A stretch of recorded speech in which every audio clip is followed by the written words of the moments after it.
we became the only profitable player in that space in this country. Good start. Great start. Not sustainable. So you could be in a sector that's high growth, but if you still don't have the right founders or management team, it will kind of fail. How do you add value to founders? It's actually all the work you do off the ball. What is your kill criteria whenever you think about partnering or investing? That helped us think about our kill criteria. And one of them is, What qualities and character traits do you look for in investment managers? yeah,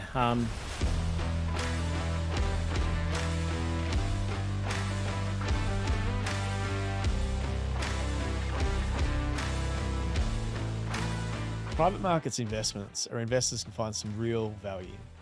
I find the best way to learn is learn from someone who's done it before and given it a go. Hi, I'm Travis Miller, host of Grow Your Wealth podcast. Thanks for joining me here today. On these podcast sessions, we're going to talk through how certain investors have navigated the bumpy road of investing, whether it be through business or investments in general. Thanks for listening today. Today on Grow Your Wealth podcast, we're thrilled to introduce our guest, Adrian Whittingham. With a remarkable career in the world of finance, after a successful stint at Pinnacle, where he witnessed the firm's transformation from a startup to a unicorn, Adrian ventured out to establish Scarcity Partners recently, and he's aiming to revolutionise the investment landscape. A pioneer in his field, he's now focused on offering investors a chance to own equity in some of the most promising investment managers.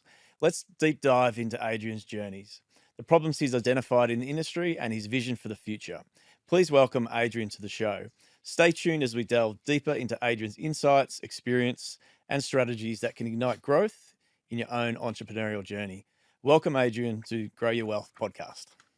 thanks, Travis. Great to be here and looking forward to the discussion. Good on you. Now, let's start at the beginning. I've sort of gone a little bit through your background, and you grew up in the northwest suburbs of Castle Hill in Sydney. It's probably a little bit more sort of country at the time, but it's very much suburbia these days.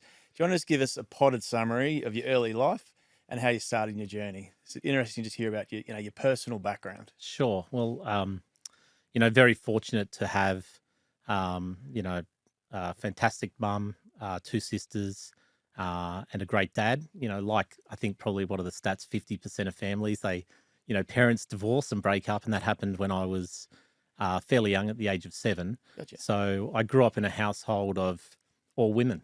Gotcha. And maybe that's probably, been a good thing in regards to my development, my career, because I always learned, my mum was a big believer in turn the other cheek, listen to people, be respectful. Gotcha. So I learned a lot of great attributes from her. And, being a single parent household, she worked full time. My sisters worked from the age of 14. I worked from the age of 14. Gotcha. And we all contributed to the costs of the house. So it was, very much, fortunate to be in a great area, but very grounding from a young age. Gotcha. Yeah, it's interesting from some of these podcasts I've been doing, the influences that mothers have, on young men and going, into their careers. That's interesting to hear that sort of background. Yeah. And also, she was never a very healthy person, but she still tried hard. And, I think that's probably some of the attributes I've learned from, and my dad worked hard as well. Gotcha. But when you've always, we grew up with, I call it like, long shorts. So I had long pants, but they were ankle freezers at school because we just didn't have a lot of money for clothes. And, when you get BMX for Christmas and it's like a secondhand BMX and I think it costs like $15, but it was the world to me. Yeah, and it just makes you appreciate some of the more basic things in life, which we're super fortunate to have.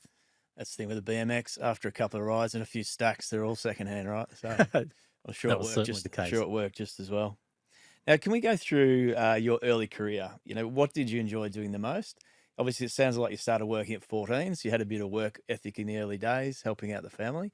But just going through that journey from a work perspective, particularly the early years. Yeah, so I was always a very busy kid.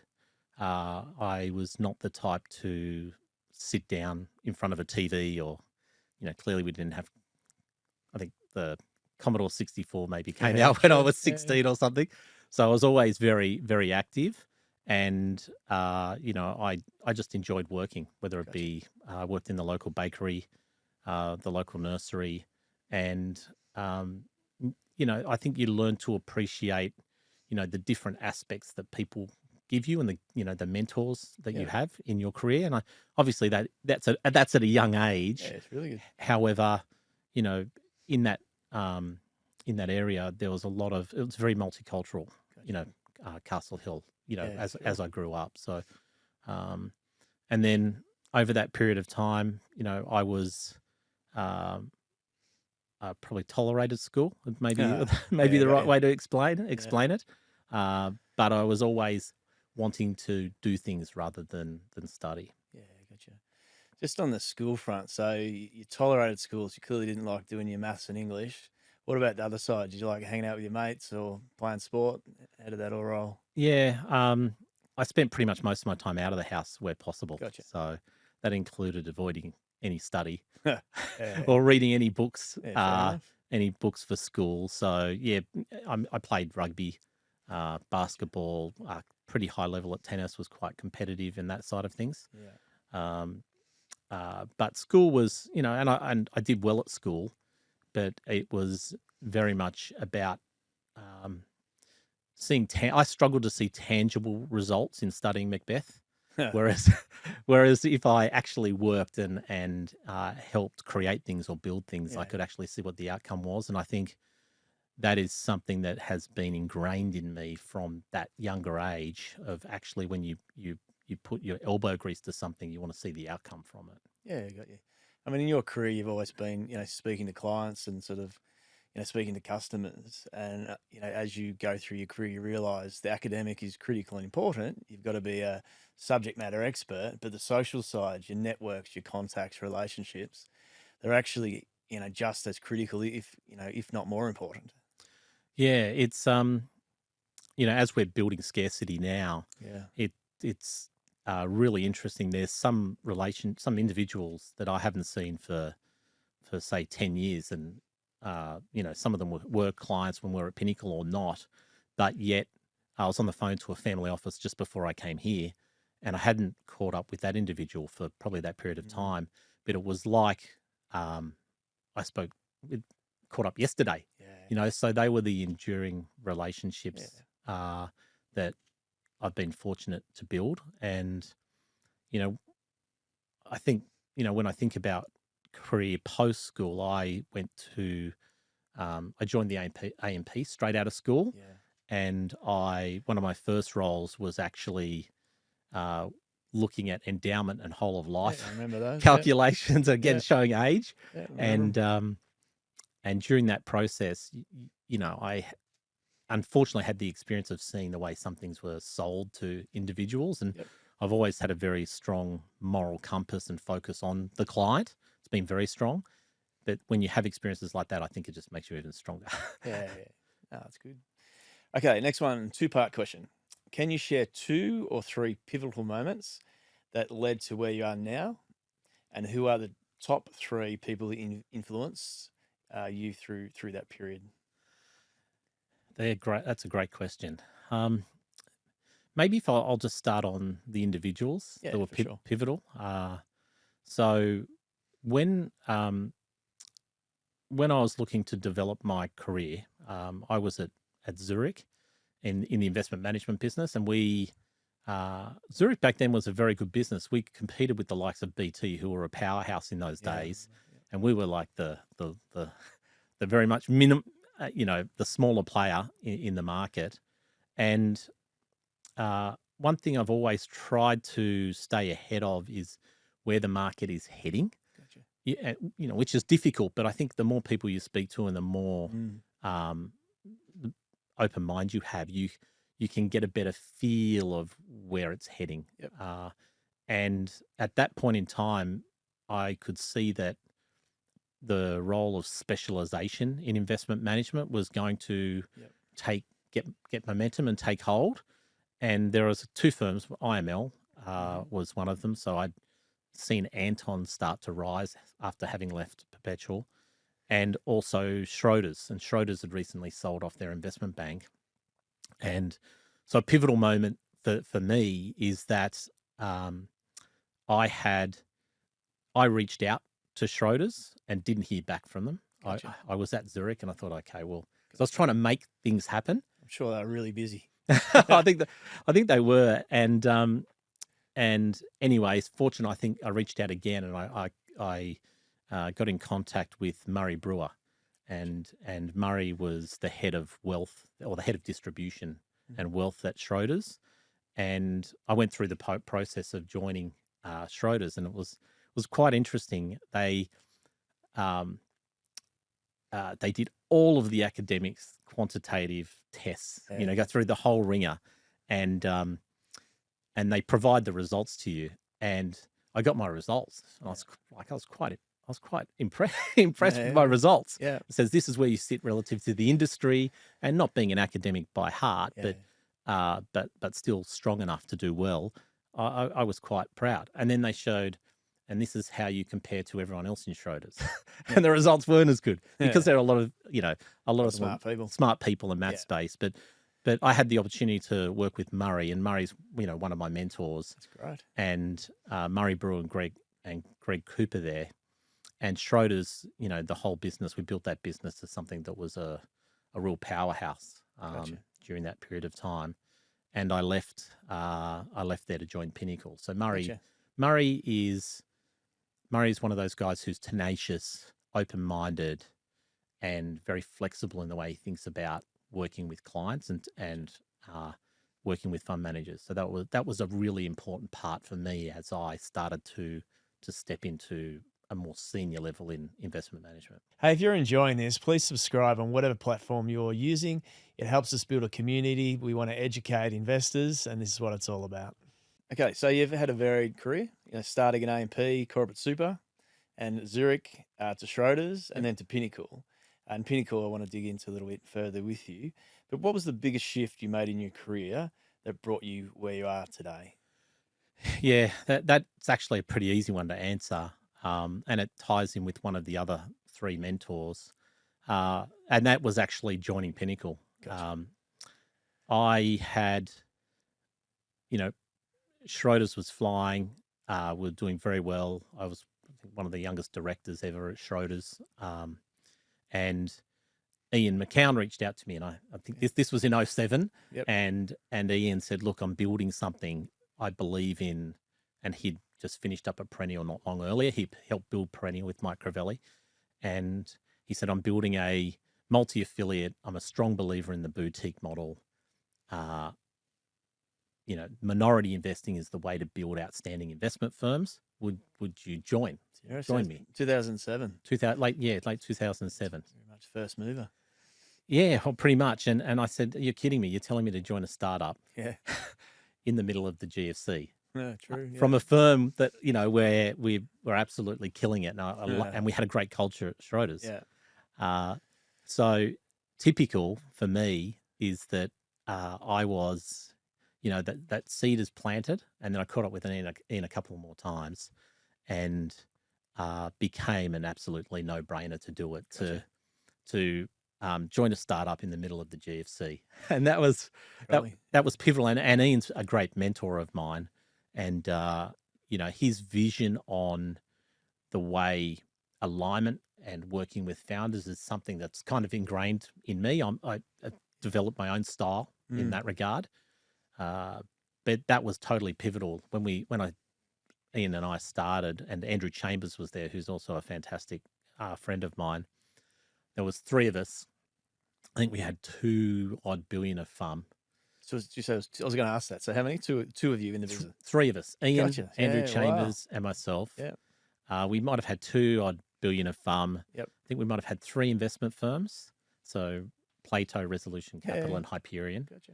And Solaris, we just were doing Solaris. We had 3 billion of FUM. And it's a good start for a small team. Yeah, it was incredible. But we were fighting against, back then, because the market was just imploding.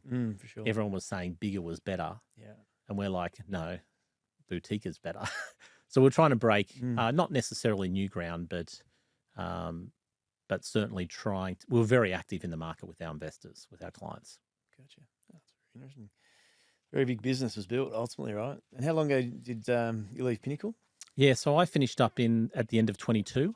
Gotcha. So it's that 15 years. Yeah, just under 15 years, and we had. Well, I mean, they've done a great business. They've done a great job. There's 17 firms, from 2 billion to 90 billion of FUM, or close to Pretty it. impressive. Yeah, and enterprise value from less than 20 mil to, or hit 2 billion, but I think it's 1.6 billion today. So it is a unicorn, and the guys deserve huge credit, because that's rare in funds management, is to create a firm like that. Gotcha. I can see with your, we'll talk about it later, Scarcity Partners, the background's perfect for where you're looking to move at the moment, but we'll get there soon. Sure. Okay, so what's worked and what hasn't? So bumps in the road. Because I find, chatting to people, it's about the resilience. You've got to take a few hits to move forward. And what have been the learnings from the bumps? Yeah, so I think what's worked has been owning equity and being a minority partner with founders. I think that is fundamentally, if you can achieve the better model, because it is very much about the key people creating the alpha or the distribution results, owning most of the economics. And as a partner, you share in that, but you have to add a lot of value yourself. So I think, and there's a lot of different aspects to that, but I think that's absolutely something that works. Bumps in the road. Look, I think nothing lasts forever. True. Business models need to evolve and change. And you've seen it in this market here, right? How long do fund managers continue to grow for? Or does their either investment team or their business model persist? Gotcha. It probably feels like it's only between 8 to 15 years if you do a study of those that have been successful. So I think what hasn't worked is when firms are successful, they just maintain status quo. I think you always have to evolve because the market is evolving, and also the people within it are evolving. So that's been a big lesson, I think from my perspective, particularly when you think about working with founders. We've created a number of kill factors when we think about partnering with firms, and there is an awesome podcast by Ted Sides on capital allocators, and he has Annie Jukes on that podcast. Gotcha. And Annie Jukes wrote the book called Thinking in Bets, which is quite popular. Annie Jukes was a professional poker player, I should say, so very mathematically based. But she also wrote a book called Quit, and in that book, in that podcast, she talks when she was talking with a number of fund managers. She talks about kill criteria and was asking them, well, what is your kill criteria whenever you think about partnering with or investing? And that helped us think about our kill criteria. And one of them is to look at business models and think, how sustainable are they? And, do they need to evolve? So probably mistakes in the past has been one of the developments on what we're doing going forward. I think that kill factor is critical, because I know within our business, we see so many transactions. And you just don't have time to look at everything. But if you've got a few rules that say, I'm not doing it, or kill this, you can quickly filter 100 potential transactions or investments down to 10 to 15 without trying that hard. You just look for the factors that are complete no's, deal killers. And then you can, you move on to things that, that are interesting. Yeah, quick no's. Quick no's are quick critical. no's, and also, we never in the past attributed our decision making. So that's one thing that we do now is to actually, whether we proceed or not, is to document. It doesn't take long, right? Because things do change. There's been the odd occasion, it's very rare, where a business might not be right now or not in the right sector, but march forward, it might be something more appealing in 3 or 5 years' time. So if you can reflect on your initial decision making, that is a critical part of the process. For sure. So I know, again, looking investment, sometimes the person is looking for capital is an amazingly talented salesperson, and they're selling to you, and you go, gee, this guy knows exactly what he's doing. Maybe I should invest. But then when you go through the real criteria, you realize he's actually selling to me something that's not that good. Yeah. So having sort of, quantitative and qualitative methods to assess transactions, makes sense. I totally agree with your comments. Now, you're obviously passionate about the importance of strong culture in business, who you work with. Can you share your top tips for those looking to, grow a business, things that are important to you, given you've been the whole journey with Pinnacle, and you've also obviously commenced a new journey now? Yeah, that is a topic I'm really passionate about. Yeah, I got you. And maybe it is the roots from where I grew up, and the less beneficial environment. But one thing which is critical for success in building a multi-generational business, or working with founders to bring the next level through, and also engaging with clients, is to never forget where you come from. Sure. It's a real issue in business where success can transform the way people operate and behave. Sure. And view things. And some of the best investors that I have come across have stayed humble, do not exhibit hubris, and, really remember the individuals or the groups that were fundamental to their success. So when we think about partnering or taking an equity stake in a firm, often we're assessing, through that journey, have they changed the way they operate or think? Because at the end of the day, that saying OPM, right, is critical. Other people's money. Yeah, for sure. We're fortunate we're in an industry that has mandated growth, but it's not our money we manage. It's other people's money. So that's an area when we think about, when we meet with a potential portfolio company's founders, we probably have 30 plus meetings.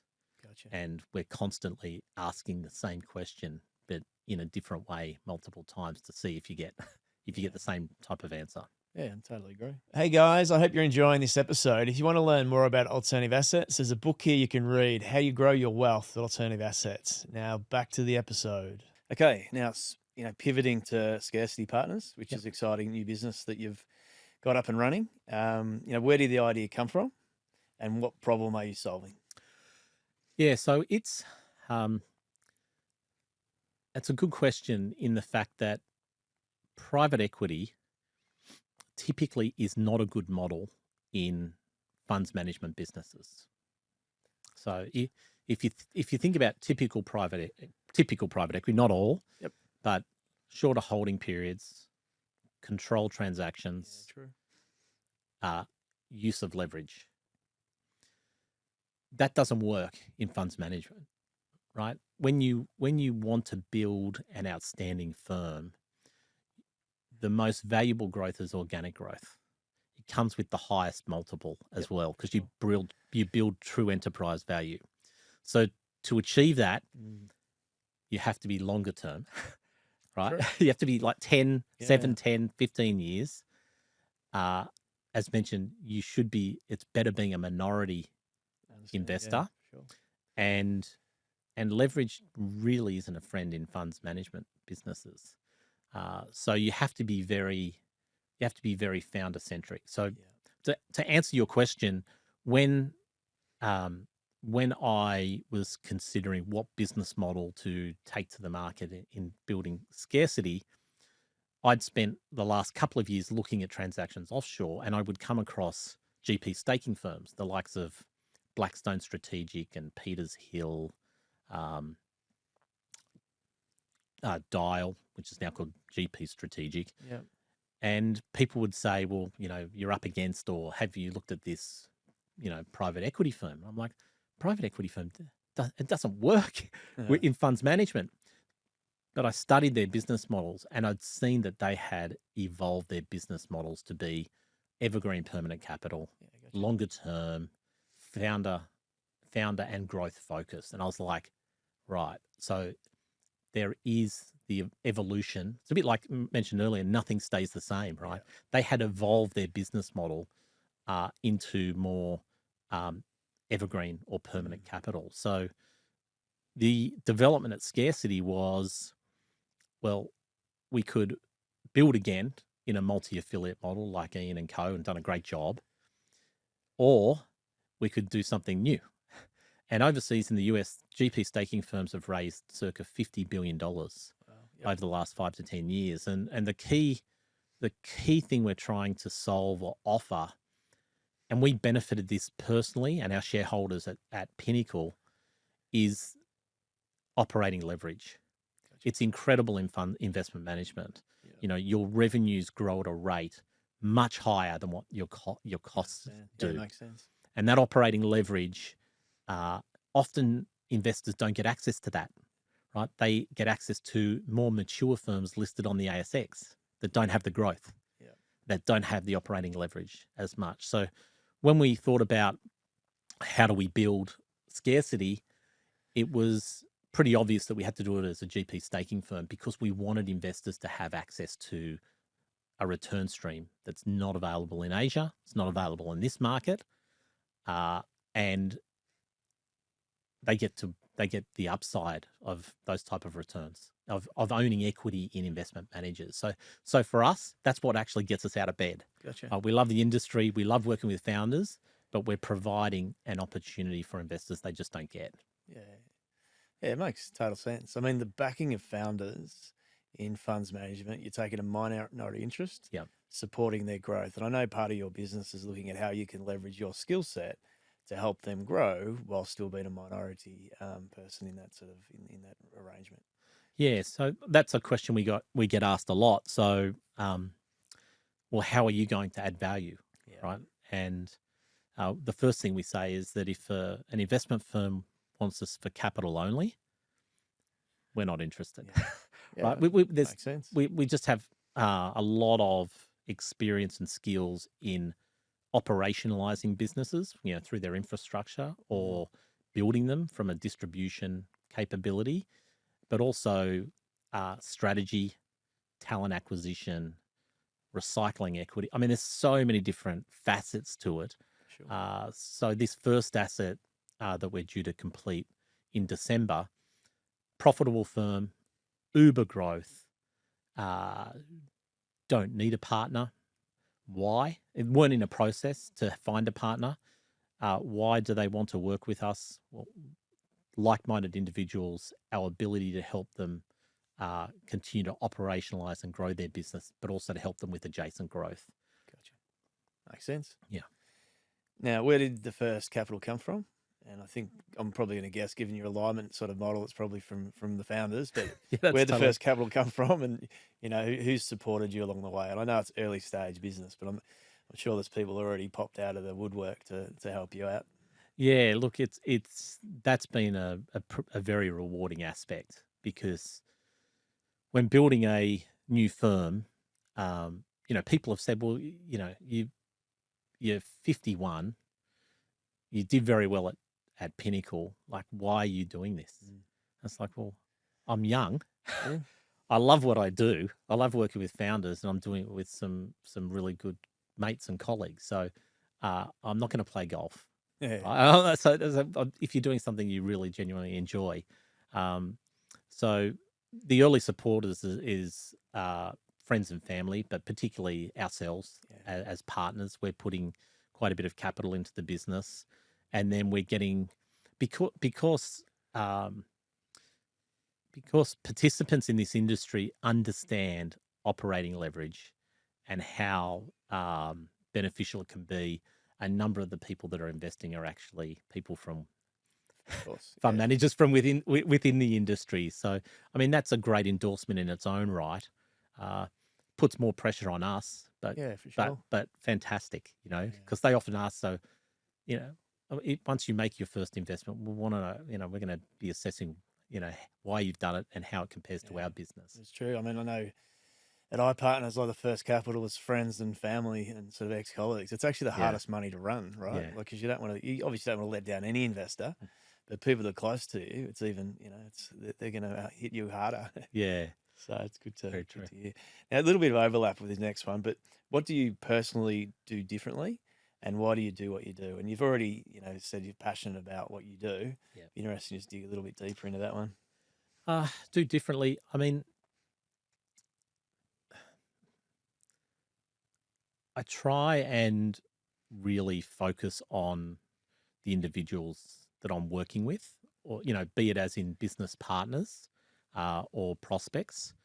Um, whenever you work with a colleague, so I spent nearly 15 years at Pinnacle. That was hard to leave. Like, it was great relationships with the boutiques and also with the management team. I don't know how different it is, but I like to make sure that I can develop long-term sustainable relationships, because, as you would know, the true test of a relationship isn't when things are going good. Sure. Right? It's when they're in challenging times. Yeah. So it's when you can actually lean on the relationships both ways to get through a challenging period. And the only way that you can do that is if you have invested in those people. So I find that personally rewarding. And I think in an environment where it's very easy to skim across like a pebble on a lake, if you just take the little bit of extra time to get to know people, you will develop better relationships, but also you'll actually get more personal growth out of it. Yeah. So I don't know if that's different, but I don't think it's critical, right? Like, I think of, in your career, you have lots of difficult discussions with, clients, colleagues, and the easiest difficult discussion to make is someone you've already built a rapport with. Yeah. And that's important in any relationship, I think. Yeah. So I think it goes to what you're saying. Yeah. And, often when people say, well, it's a bit like how do you add value to founders? I actually, and I know Ian and Andrew Chambers would also refer to this. It's actually all the work you do off the ball. Yeah. That marriage counseling, founders loving each other, not really liking each other, exiting someone from the, it's all that non-typical day-to-day stuff is actually where you spend that's where you add the most amount of value. So when you say off the ball, what sport are you talking about? Is that your rugby league, gosh. AFL? You can be all of them if you want. I don't know if I can say rugby these days, really. Yeah, it's still popular. Yeah, it's popular enough. We've got one of the co-founders, Alex, is South African, so he's pretty happy. He's pretty happy. Yeah, that's right. I'm a Victorian, so it's AFL or nothing. AFL, yeah, of course. What qualities and character traits do you look for in investment managers? Yeah, ones where the leaders know it's not all about them. Yep. They want to bring people on a journey, right? Yep. So they want to share they effectively want to share the spoils. So that is sort of an absolutely critical behaviors that have to be exhibited amongst investment managers. And then it's also very much, client centricity is really critical. Now, I know people talk about it, but I've seen so many examples where decisions have been made and they've been made to the benefit of the firm ahead of the client. I cannot stand it. That gets my goat a lot. So when we think about partnering, it is an element we spend a lot of time on. Because if you're making the decision for the client, you will, even if there's a short-term impact for the firm, whatever it may be, you're actually going to build a much more sustainable and more authentic business. Yeah, I mean, that's ultimately funds management is a customer business, right? There's so many talented fund managers out there that aren't client-facing or don't understand what the customer wants, and their business doesn't grow. So if you're not focused on where's the capital coming from, how you're servicing the client base, you're going to struggle. Yeah, we talk about we look for businesses that want to build a firm and not a fund. Yeah, gotcha. And there's nothing wrong with building just a fund. Yeah. but it's not scalable, and it's not something where you will want to build a legacy. So for founders that want to build a legacy, that's not all about them, but it's, they actually want to transition, then, that's something that can be quite powerful. And often when you look at this industry, there's been some have made it, and some others haven't really executed that transition that well, because they leave it too late. If you want to ultimately hand over the reins to someone else, you need at least a 5-year runway. Yeah. Anything less, in our view, you can't. It's not enough time. Yeah, I agree. It's not enough time to recycle equity, change the structure, get clients understanding what's happening. So it's a bit of a pitfall. Everything takes longer than what you think too. Takes That's the longer. other thing. Hey, if you're enjoying this, please leave a review. It's really important to us. We're trying to build momentum around education, and better reviews will get more people coming and listening. Okay, back to the personal side of things. Yeah. What has been your best investment? Yep. And what has been your worst? And what did both teach you? Yeah, the best investment has been clearly Pinnacle. Yeah, I Right, I was clearly. going to say, so you sort of, Clearly Pinnacle, but it extends a little bit more than that. I'd say the best investment is backing yourself. True. Right. Yep. So now I know not everyone has the risk appetite for that. So it's a little bit easy for me to say it, because that's just the way I'm wired. Yeah. But taking equity and backing yourself or backing your colleagues to build it, like, that's absolutely what I'm up for. Yeah. I mean, you can still back yourself and have different risk appetites, right? So your risk appetite was you're prepared to jump out of a successful firm and successful career into your own startup with, ultimately with three people at the start, which is a decent risk appetite. But there's different ways to back yourself, isn't there? Yeah, no, totally. And what didn't work? Look, this, reflecting or actually attributing, which we touched on earlier. No matter what space you're in or sector you're in, so you could be in a sector that's high growth. You could be the market leader. Yep. But if you still don't have the right founders or management team, it will kind of fail. And I learned that, invested in a specialized sports business personally. We transformed it deliberately into a digital business. Yep. And we became the only profitable player in that space in this country. Good start. Great start. Not sustainable. Yeah, really. Not sustainable. So it wasn't sustainable because of the management team, but also, the space. The space was strong in that short period of time. So that was one of the building the pillars of founders' quality, which is one of our kill factors, and also scale, which is another kill factor. It was never going to scale, no matter how much time you spent on it. Yeah. So not that heavy a lesson, but a good lesson to reinforce and learn. Gotcha. Makes sense. Now, what legacy are you living and leaving? A little bit philosophical now. Oh, gosh. Obviously from a humble background, so it's sort of, you came from a good starting point. Yeah, so legacy, not one that's about me, clearly. Yeah.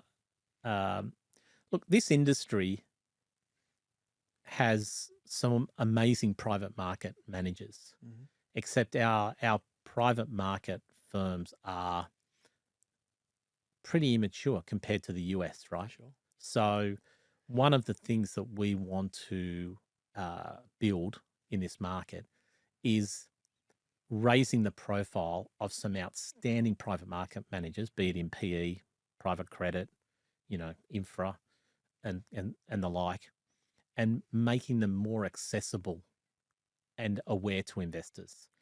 Gotcha. Because it's very easy to go and put your money with KKR for sure, and Blackstone, back right? A brand, back brand. But domestically, we have some outstanding teams, who have great track records. So I would love it if we can help play a role in building the private markets or alternative investment community. Yeah. I think if we, and clearly deliver investors outstanding returns. I mean, that's Yeah, for sure.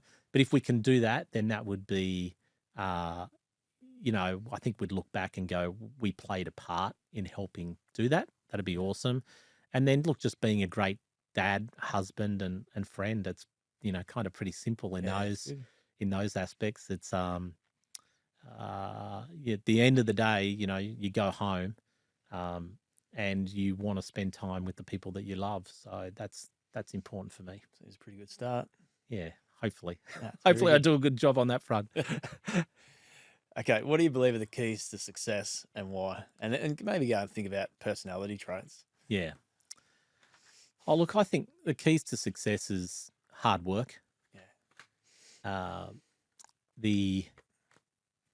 One of the most underrated factors is luck.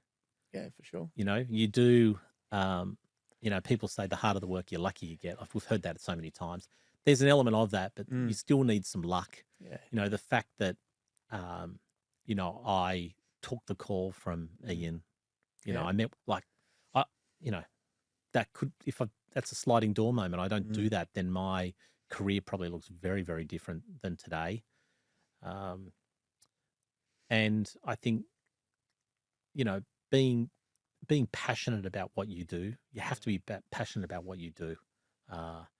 Otherwise, you just meander along. And I think if you're passionate and you work hard and you care about others or have an open mind about other people that you work with, then, hopefully, more things turn in your favor than not. Yeah, for sure. I mean, I can see that the relationship sort of driven personality that you have, right? So I can see through your career, that's been where you've sort of excelled. So I think it comes from that sort of that personality style. Yeah. So that's a credit. Okay, we're getting towards the end here. A couple of punchy questions just to finish off. Sure. Quick one-liners, or you can do 2 lines if you like. That's hard for me sometimes. Okay, what was your first job? Cleaning in a bakery. That's pretty good. Did you get free bread? Free pies. That's pretty good. Not really good as a teenager. Yeah. And free finger buns too. That's good. Nothing better than a bakery pie. Yeah. What's a piece of advice for your younger self? Oh, be a sponge.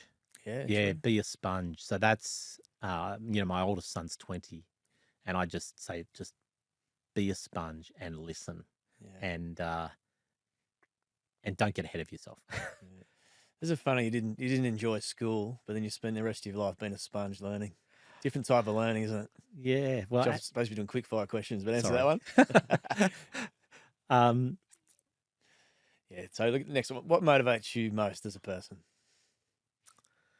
Oh, look, I'm really competitive, but not in a, knock you down competitive. I'm competitive against myself. Yeah. Like I always want to, if I'm going to do something, I want to try and do it to the best of my ability. But most of the time you might not know the answers. So if not, learn. Yeah. So that's, that's kind of the way I operate. Gotcha. What's the most important skill for building wealth and why?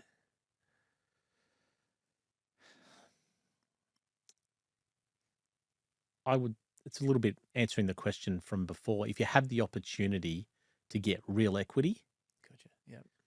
where you can have a tangible impact on the value of that equity for you and your colleagues.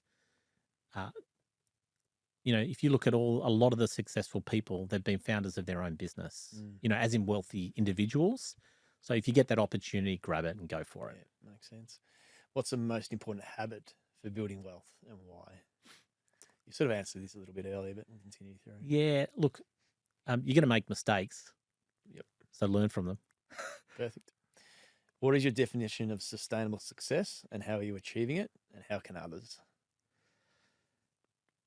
Oh, sustainable success, in my view, is all about having a very open mind and continual learnings. When you become blinkered and not willing to look at things with a different lens, that's when you're probably going to anchor to things. And when you anchor, you increase the probability of making a mistake. Totally agree. When you're not working, how do you like to spend your time working? Gosh, well, considering I wasn't really a student, I love to listen to podcasts, and mainly ones that relate to investment management, or listen to audiobooks. I love listening to those, and particularly when I'm mowing the lawn. So I live out in the Hills District on a little bit of land, and that's really enjoyable. So enjoy doing that. And obviously, I've got 4 kids and a great wife, so I love spending as much time as I can with them. Hopefully, that's reciprocated from them. Are you on the ride on, or are you on the push? On a ride on. That's on great. on a ride on. So it's not that big a land, but it takes me about 10 times longer than it should because the podcasts go for a decent period of time. Do 3 or 4 laps. 3 or 4 laps, yeah. Good on you. Okay, what's the biggest mistake people make when it comes to building a business? Short-termism, 100%. And being focused on themselves, but short-termism, like things take time. Yeah, they do. What's new and next for you? I know the scarcity journey's just started. Yeah. But what's next? Oh, look, laser focused on finding outstanding investment firms and helping them grow. It's what occupies all of our time at the moment, and that should be a pretty exciting journey in its own right. So very much focused on that, and if we can build a great portfolio of 5 to 10 investment firms over the next 10 plus years, our investors will do well and we'll feel good about ourselves. And which is good. I mean, the business model, from my perspective, makes complete sense, and you're providing investors an opportunity to get that access. So it's it seems a bit of a worthwhile taking a look. Yeah. But thanks. Really appreciate having you here today.